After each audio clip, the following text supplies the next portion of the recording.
Hello everyone, welcome to my YouTube channel textile ride. आज की इस वीडियो में मैं एक्सप्लेन करने जा रहा हूं ऑटोकोन मशीन।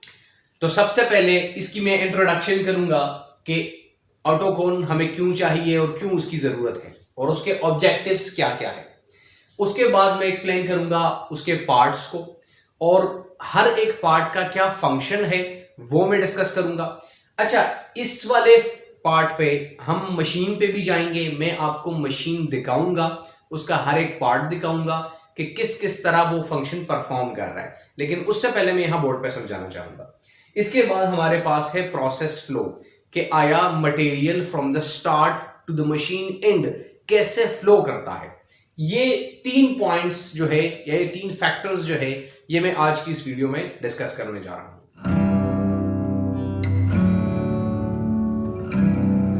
आज की इस वीडियो में मैं एक्सप्लेन करने जा रहा हूं ऑटोकोन मशीन। तो सबसे पहले जो हमारा पॉइंट है वो है इंट्रोडक्शन कि हमें ऑटोकोन मशीन क्यों चाहिए या क्यों जरूरत है उसकी। तो ऑटोकोन मशीन वो मशीन है जो कि स्पिनिंग के बाद यूज किया जाता है और वार्पिंग से पहले यूज किया जाता है। आपको पता लग भी गया होगा कि जब हमारे पास छोटे छोटे कॉर्न्स आ जाते हैं स्पिनिंग से, तो वो उसको कन्वर्ट करना, क्योंकि उस पे तकरीबन कुछ मीटर्स का धागा होता है। फॉर एग्जांपल मैं ले लूं 5 मीटर्स का, जस्ट सपोज करें, और हमने वार्पिंग बीम बनाना है लाखों मीटर्स का, उस पे धागा जो है वाइंड करना है वार्पिंग पे, तो हमको बहुत हमें डिफिकल्टीज बहुत ज्यादा होती है कि हम ये छोटे छोटे कोन को सीधा बड़े बीम पे कन्वर्ट कर दें। तो उससे पहले हम क्या करते हैं, हम ये करते हैं कि ये छोटे छोटे बॉबिन्स को हम कन्वर्ट करते हैं पहले बड़े कॉन्स पे, और फिर उस कॉन्स को लगा लेते हैं वार्पिंग के क्रील पे और उसको वार्पिंग में कन्वर्ट कर देते हैं। तो सबसे पहला ऑब्जेक्टिव तो हमारे पास ये रहा कि बॉबिन्स कन्वर्ट इनटू कॉन्स, कि हमारे पास जो छोटे छोटे बॉबिन्स होते हैं वो बड़े बड़े कॉन्स पे हम कन्वर्ट कर देते हैं। इसके बाद जो हमारे पास इसका ऑब्जेक्टिव है जो इस मशीन में परफॉर्म हो रहा है बेसिकली, वो है टू रिमूव एनी फॉल्ट। अच्छा, फॉल्ट किस किस्म का हो सकता है? फॉल्ट इस धागे में थिन प्लेसेस भी हो सकते हैं, थिक प्लेसेस भी हो सकते हैं, कोई फॉरेन मटेरियल भी हो सकता है। फॉरेन मटेरियल मतलब ये है कि कोई भी एक्स्ट्रा मटेरियल, फॉर एग्जांपल कोई डाई मटेरियल आ गया इसमें छोटा सा, ठीक है, तो वो सेंसर के थ्रू जो है वो रिमूव किया जाता है। आगे मैं समझाऊंगा कि किस तरह ये चीजें परफॉर्म हो रही है। और चौथा जो हमारे पास है to remove the foreign material, चौथा है नॉट्स एंड स्प्लाइसिंग। यहां नॉट्स भी दिए जाते हैं। जरूरी बात है कि जब आप ये चीजें रिमूव करोगे तो आपको धागा कट करना पड़ेगा, और जब आप कट करते हो तो उसको दोबारा या तो स्प्लाइस करते हो या नोट करते हो। अब दोनों में फर्क है, आगे जाके मैं समझाने वाला हूं। तो बेसिकली ये हमारी इंट्रोडक्शन थी कि हमारे पास इसीलिए चाहिए ताकि हम सारे के सारे कोन्स में कन्वर्ट कर दे और वार्पिंग प्रोसेस के लिए हम उसको तैयार कर दें। तो चलते हैं हमारे नेक्स्ट पॉइंट की तरफ, जो कि हमारे पार्ट्स और हर पार्ट के फंक्शन को हमने डिफाइन करना है। तो ये हमारे पास बेसिकली ऑटोकोन मशीन है, और इस ऑटोकोन मशीन के 3 जोन है हमारे पास। पहले है अनवाइंडिंग जोन, इसके बाद जितने भी फंक्शन परफॉर्म कर रहे हैं इसके जो पार्ट्स है, जो मेन काम है इसके, वो सेकंड जोन में हो रहा है। और इसके बाद है थर्ड जोन जिसमें वाइंडिंग हो रहा है बेसिकली। सबसे पहले मैं अनवाइंडिंग पे आता हूं, जो हमारा फर्स्ट जोन है। बेसिकली हम यहां पे 2 टाइप ऑफ अनवाइंडिंग कर सकते हैं, पॉसिबल है हमारे पास। पहला है साइड विथड्रॉल और दूसरा है over and withdrawal. Side withdrawal उसे कहते हैं कि अगर आपने कहीं पतंग उड़ाया हो तो आप चरखे को यूं पकड़ोगे, यूं, ठीक है, यहां से धागा हम खींचते हैं, ये खुद ब खुद मूव करता है और हमारा धागा इस तरफ आ जाता है। लेकिन आपके माइंड में क्वेश्चन क्लिक करेगा कि ये तो वैसा नहीं दिख रहा। तो जी हां, असल में उसमें उसके कुछ एडवांटेजेस हैं और कुछ डिसएडवांटेजेस हैं। उसका एडवांटेज ये है कि जब हम उसको खींचेंगे या अनवाइंड करेंगे तो उसके धागे में जो ट्विस्ट है वो नहीं खुलेगा, वो अनट्विस्ट नहीं होगा। अच्छा, कैसे पता चला हमें कि ये एडवांटेज है? क्योंकि ये चीज इसमें हो रहा है, आगे बताऊंगा कि क्यों हो रहा है और हमने इसको क्यों चूज किया है। उसमें अनट्विस्ट नहीं हो रहा, लेकिन उसका डिसएडवांटेज क्या है? उसका डिसएडवांटेज ये है कि उसके लिए हमने बोबिन को एक एक्स्ट्रा पावर देना पड़ेगा, क्योंकि वो बहुत हाई स्पीड से हमने उसको रोटेट करना पड़ेगा ताकि हमारा धागा पूरा का पूरा अनवाइंड हो जाए। तो उसको एक्स्ट्रा पावर की जरूरत है, ये हमारा लॉस है। दूसरा जो हमारा लॉस है वो ये है कि उसका स्पीड बहुत हाई है, इसी वजह से धागे का जो टेंशन है उसमें वेरिएशन आ सकता है कि जब फॉर एग्जांपल अब मशीन बंद है, आप एकदम से स्टार्ट करो और खींचो तो क्या हो सकता है? धागा टूट सकता है। क्यों? क्योंकि हाई स्पीड हमने देना होता है, हमने मोटर लगाना होता है। इस वजह से साइड विड्रॉल को जो है हमने रिफ्यूज कर दिया और हमने ले लिया ओवर इन विड्रॉल की। ओवर इन विड्रॉल क्या होता है कि हमने यूं बोबिन पकड़ा है और हमने इससे धागे का सिरा पकड़ा है और यूं यूं हम अनवाइंड कर रहे हैं। तो यहां क्या हो रहा है? यहां बेसिकली वो धागा एक बैलून का शक्ल इख्तियार कर रहा है। आप सोचे, आप इस पे धागा बांधा हुआ है, मैं इससे यूं यूं रिमूव करूंगा तो धागा कौन सी शक्ल इख्तियार करेगा? बैलून की शक्ल इख्तियार करेगा बेसिकली। अच्छा, इसके भी कुछ एडवांटेज और डिसएडवांटेज है। इसकी एडवांटेज यह है कि इसको तो हमने एक्स्ट्रा पावर नहीं देना, सीधा का सीधा हमने धागे को खींच लेना है और जैसे जैसे हम धागे को खींचते जाएंगे उस तरह ये अनवाइंड होता जाएगा, तो कोई एक्स्ट्रा पावर नहीं है। लेकिन इसका जो डिसएडवांटेज है वो ये है कि जब हम धागे को घुमा रहे होते हैं तो इसके अंदर जो हमने ट्विस्ट किया है वो ओपन हो सकता है, लेकिन वो 0.00001% ट्विस्ट अनवाइंड करता है। इस वजह से इस पे कोई भी फर्क नहीं पड़ता और हमने इसको इग्नोर करके ओवर इन विड्रॉल इख्तियार कर दिया है। तो ये था हमारे पास पहला जोन कि हमने इसकी अनवाइंडिंग करनी है कॉन्स की बेसिकली, सॉरी बॉबिन्स की बेसिकली, ताकि हम इसको कॉन्स पे कन्वर्ट कर सकें। यहां हमने अनवाइंडिंग की। इसके बाद ये जो डिवाइस है हमारे पास, ये क्या करता है? ये इसको यान गाइड भी कहा जाता है। आप यान गाइड भी कह सकते हो कि ये यान को गाइड कर रहा है इस ऑपरेशन या जोन 2 की तरफ, या ये भी कह सकते हो कि ये यहां इस बैलून को ब्रेक कर रहा है, क्योंकि ये बैलून अगर यहां तक बन रहा है तो हमें ऑपरेशंस कैसे परफॉर्म करेंगे। इस वजह से ये जो डिवाइस हमने लगाया है ये इस बैलून को ब्रेक करने के लिए लगाया है। इसके बाद हमारा मामला चला जाता है जोन 2 पे। जोन 2 पे जो हमारे पास पहला डिवाइस लगा है वो है tensioner device. Tensioner device basically इस तरह का होता है, ऐसे रोलर्स होते हैं यूं,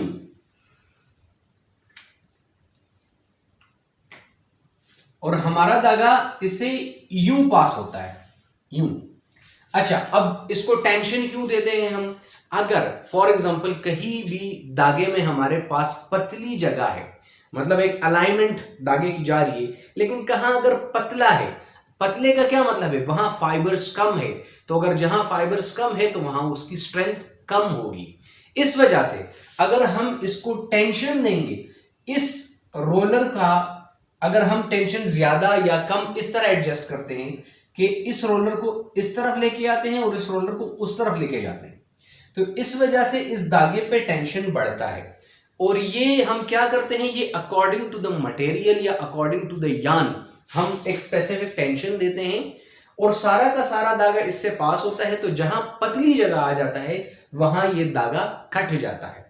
उसके बाद हम इसको उठा के स्प्लाइस करते हैं या नोट करते हैं और आगे की तरफ ले जाते हैं। तो सबसे पहले हमारे पास ये है कि वो टेंशनर डिवाइस हमने लगाया है ऑटोकॉन में, तो ये भी टाइप ऑफ एक फॉल्ट है जो रिमूव हो रहा है यहां पे। इसके बाद है यान क्लियरर। यान क्लियरर बेसिकली क्या चीज है? यान क्लियरर, यहां तो हमारे पास थिन प्लेस रिमूव हुआ, यान क्लियरर पे हमारे पास थिक प्लेस रिमूव होगा। अब ये कैसे होगा? तो हम क्या करते हैं कि हम एक स्पेसिफिक होल ले लेते हैं, और वो होल क्या होता है, वो हम according to the diameter of yarn लेते हैं, कि हम देख लेते हैं कि हमारे पास इसका काउंट क्या है, इसका डायामीटर क्या है, तो हम उसके अकॉर्डिंग इसका होल बना देते हैं और इस होल से सारा का सारा धागा पास करते हैं। तो अगर कहीं जगह पे स्लब्स आ रहे हो, स्लब मतलब एक फाइबर्स का जमगट्टा बना हुआ होता है, ठीक है, या फॉर एग्जांपल जहां मोटी जगह है तो मोटी जगह क्यों है? क्योंकि वहां फाइबर्स ज्यादा है। तो अगर वहां फाइबर्स ज्यादा है तो वो इस होल से पास नहीं होगा, वो इसमें फंस जाएगा और वहां इसे खींचने की कोशिश करेंगे तो यहां कट जाएगा। तो जहां जहां तक हमारे पास स्लब्स आ रहे हैं या जहां तक हमारे पास मोटा या थिक जगह आ रहा है वो इसमें रिमूव हो जाएगा और हमारा धागा आगे क्लियर चला जाएगा। तो बेसिकली ये दो फंक्शन यहां परफॉर्म हो रहे हैं। अच्छा, इसके बाद एक और फंक्शन भी है जहां मैंने कहा कि फ्रिजन मटेरियल्स या एक्स्ट्रा मटेरियल, या फॉर एग्जांपल इसमें कोई डाई कलर का मटेरियल आ गया, कोई और दूसरे यान का कोई कलर आ गया, इस तरह का कोई, तो वो कैसे रिमूव होता है? वो बेसिकली सेंसर्स में होता है। ये जो चीजें हैं ये मैनुअली भी हो सकती है और ये आजकल ऑटो या इलेक्ट्रॉनिकली भी आई है। तो हमारे पास जो यान क्लियरर है, यान क्लियरर के अंदर ही हमारे पास फॉरेन मटेरियल का भी हमने एक सेंसर लगा होता है। अगर वो सेंस कर ले कि इसमें कोई भी फॉरेन मटेरियल है, वो डायरेक्ट सेंस करता है और धागे को वहां कट कर देता है। स्टॉप मोशन पे जाने से पहले मैं बताना चाहूंगा कि हमारे पास इसके अंदर ही एक और जगह है जो मैंने यहां नहीं दिखाई, वो है स्प्लाइसिंग या नोटिंग। स्प्लाइसिंग किस चीज को कहते हैं? स्प्लाइसिंग कहते हैं इसको कि अगर फॉर एग्जांपल दोनों जगह हमारे पास धागा कट गया बीच में, तो हमने इसको दोबारा जोड़ना है। तो हम कैसे जोड़ते हैं कि हाई प्रेशर देते हैं, इसको न्यूमेटिक स्प्लाइसिंग कहते हैं। हाई प्रेशर ऑफ ईयर देते हैं इसको और इसका सारा का सारा जो ट्विस्ट है वो खोल देते हैं। मतलब फॉर एग्जांपल यहां से मैंने पकड़ लिया, यहां से इसको मैंने न्यूमेटिक ईयर दिया, ये खोल दिया, ये दूसरा यान यहां लाया, इसके बीच में रखा और दोबारा मैंने ईयर से इसको ट्विस्ट कर दिया। तो जब हम दोबारा ट्विस्ट कर देते हैं तो उसको कहा जाता है स्प्लाइसिंग। लेकिन अगर हम स्प्लाइस ना करें तो इसको हम नॉट भी कर सकते हैं, मतलब छोटा सा हम इसको नॉट लगा देते हैं। नोट के भी फिर दो किस्में हैं, एक को फिशरमैन नोट कहा जाता है और एक को वीवर नोट कहा जाता है। फिशरमैन वैसे ज्यादा स्ट्रांग होता है लेकिन वो थोड़ा ज्यादा मोटा दिखता है, क्योंकि जब आप नोट लगा लो उसमें थोड़ा सा वो आ जाता है। तो note itself a fault, note जो है वो इटसेल्फ एक फॉल्ट है, लेकिन हमारे पास जो वीवर वो है वो भी फॉल्ट है, लेकिन उसकी स्ट्रेंथ कम होती है। अगर आप उसको ज्यादा खींचो तो वो अलग हो जाएगा, लेकिन उसकी बिहेवियर या इसकी प्रॉपर्टी बहुत अच्छी है। तो वो बेसिकली स्प्लाइसिंग था। इसके बाद हमारे पास आता है स्टॉप मोशन। स्टॉप मोशन हमने यहां क्यों लगाया? क्योंकि अगर फॉर एग्जांपल यहां हमारे पास धागा बीच में कट हो रहा है, तो अगर धागा बीच में कट हो रहा है और यहां वाइंडिंग स्टार्ट है तो यहां इफेक्ट कर सकता है इस चीज को, क्योंकि आगे जो हमने प्रोसेस लगाया है मैं एक्सप्लेन करूंगा, वहां पे हमारे पास धागा या पूरा कोन खराब होने की वो है, मतलब खराब हो सकता है। तो इसीलिए हमने स्टॉप मोशन लगा दिया कि यहां पे क्या होता है, यहां ये धागा सेंस करता है। जैसे यहां धागा कट गया, ये धागा यहां से निकल गया, वैसे ही ये सेंसर इसको फ्लैक्चुएट करता है और ये वाइंडिंग को रोक देता है ताकि हमारा पूरा का पूरा कोन बच जाए। तो बेसिकली हमारा सेकंड जोन था। इसके बाद जो थर्ड जोन आता है वो बड़ा इंटरेस्टिंग है। थर्ड जोन में हम क्या करते हैं, हमने डायरेक्ट यहां कोन को नहीं अटैच किया कि वो वाइंडिंग स्टार्ट करे। हमने क्या किया है, हमने एक ड्रम लगाया है, एक drum, this is basically called a drum. हमने एक ड्रम लगाया है और उस ड्रम को ऑपरेट किया है, उसको मोटर दिया है, उसको फ्लक्चुएट किया है ताकि वो रन करे। तो ये ड्रम हाई स्पीड से रोटेट कर रहा है और इस कोन को इस ड्रम के सरफेस के ऊपर रख दिया है हमने, यूं करके। ये बेसिकली कौन है, ये ड्रम है, लेकिन रोटेट हम कोन को नहीं कर रहे, हम ड्रम को कर रहे हैं। ऐसा क्यों कर रहे हैं? अगर आपने मेरी रोविंग की वीडियो पढ़ी है जिसमें मैंने बिल्डिंग मैकेनिज्म में मैंने एक्सप्लेन किया था कि जब भी आप किसी चीज को आप वाइंड करोगे, फॉर एग्जांपल मैंने धागे को वाइंड किया, इसका डाया बढ़ गया। अगर इसका डाया बढ़ गया तो इसका मतलब यह है कि इसका सरफेस स्पीड बढ़ गया, और अगर इसका सरफेस स्पीड बढ़ गया तो ये मटेरियल ज्यादा चाहेगा अपने ऊपर वाइंड करने के लिए। मैं यहां भी एक एग्जांपल दे देता हूं।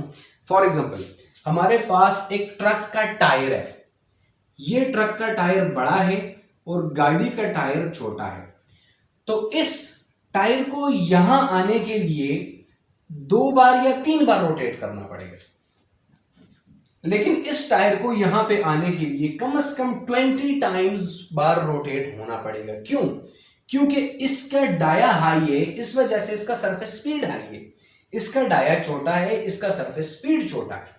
तो इसी वजह से अगर फॉर एग्जांपल हमने यहां से 5 मीटर्स पर मिनट जो है धागा हम डिलीवर कर रहे हैं, ठीक है, और आगे इस पे वाइंड हो रहा है, तो जैसे जैसे डाया बढ़ता जाएगा वैसे वैसे इसको मटेरियल पर मिनट ज्यादा चाहिए होगा। तो वो एक्स्ट्रा पावर हम उसको देंगे, जिस तरह हमने रोविंग में डिफरेंशियल से या बिल्डिंग मैकेनिज्म से इसको परफॉर्म किया है, यहां हम उस चीज से बच गए हैं। हमने डायरेक्ट एक ड्रम लिया है, उसको रोटेट किया है, मतलब ये ड्रम है, रोटेट करना है, उसके ऊपर मैंने कोन रख दिया है। तो अगर ड्रम रोटेट होगा तो अपने साथ कोन को रोटेट करेगा। तो अगर वो कोन को रोटेट करेगा तो उसके ऊपर ऑटोमेटिकली वाइंडिंग हुआ करेगी। अच्छा, तो स्टॉप मैकेनिज्म यहां किस तरह परफॉर्म होता है? स्टॉप मोशन या स्टॉप मैकेनिज्म यहां इस तरह परफॉर्म होता है कि जैसे ही ये धागा सेंस कर ले कि ये धागा टूट गया, तो ये सेंस ये दे देता है, सेंसर जो है इसका फ्लक्चुएट कर देता है इस कोन को। और ये कोन क्या हो जाता है? ये कोन बेसिकली रुकता नहीं है, ये ऐसे पड़ा होता है ड्रम के ऊपर।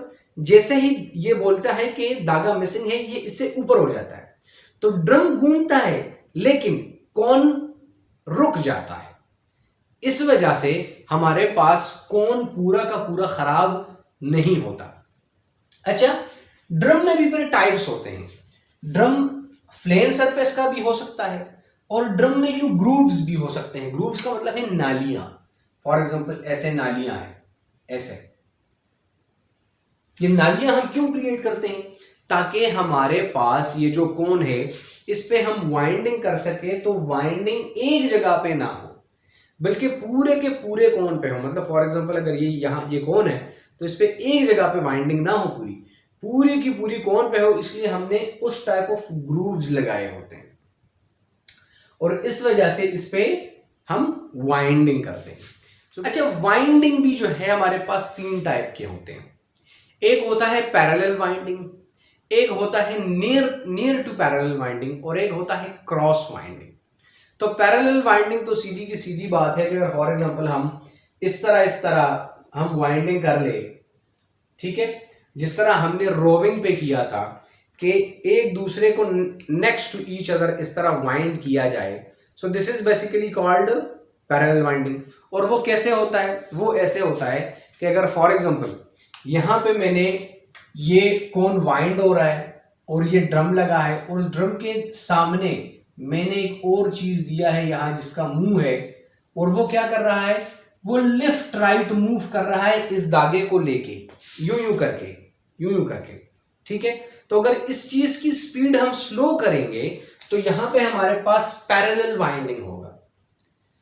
अगर इसकी स्पीड हम थोड़ी सी ज्यादा कर देंगे तो ये नियर टू पैरेलल में कन्वर्ट हो जाएगा। नियर टू पैरेलल का मतलब ये है कि वो क्रॉस तो नहीं होगा लेकिन नियर टू पैरेलल होगा, वो यूं होगा, सारा का सारा धागा ऐसे वाइंड हो जाएगा।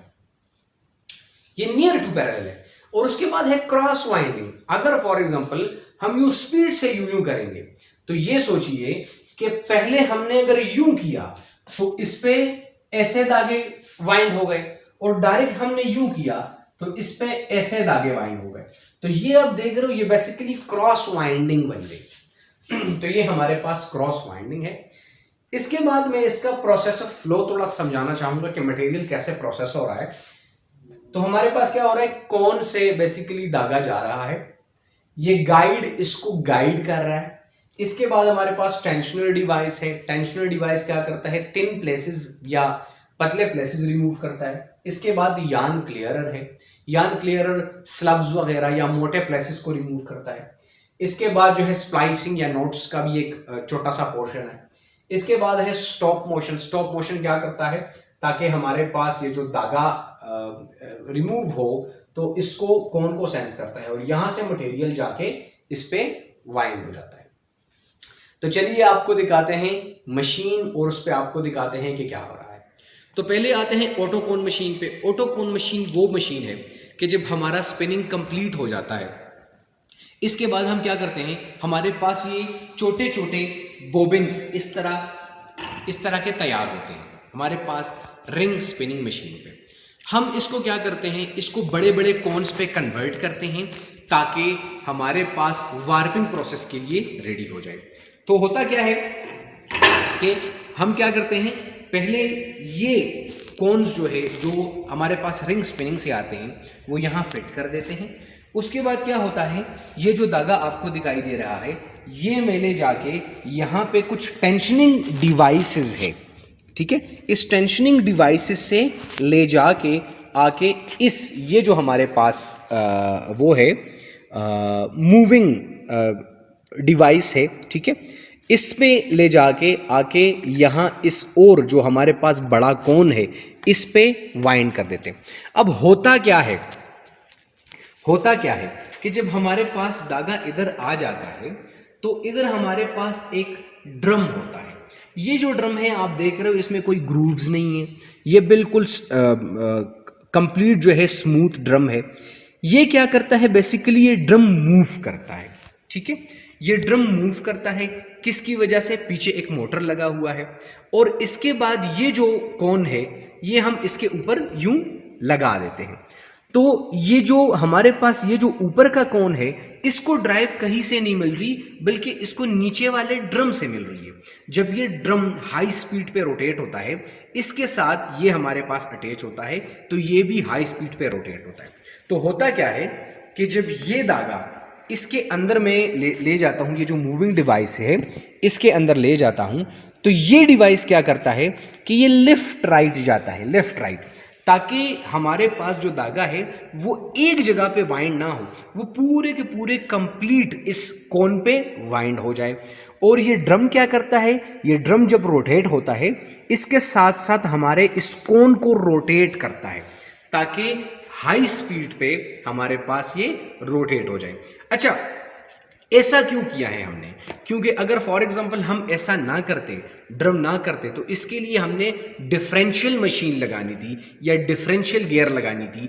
क्योंकि अगर फॉर एग्जांपल जिस तरह डाया बढ़ता जाता है, डायामीटर किसी चीज़ का बढ़ता जाता है तो इसके साथ साथ उसका सरफेस स्पीड बढ़ता है, और अगर सरफेस स्पीड बढ़ता है तो जितना मटेरियल हम प्रोवाइड कर रहे हैं उतना मटेरियल क्या होता है, मतलब अगर सरफेस स्पीड हाई हो गया तो इसको फिर ज़्यादा मटेरियल चाहिए ताकि ये अपने ऊपर वाइंड कर सके।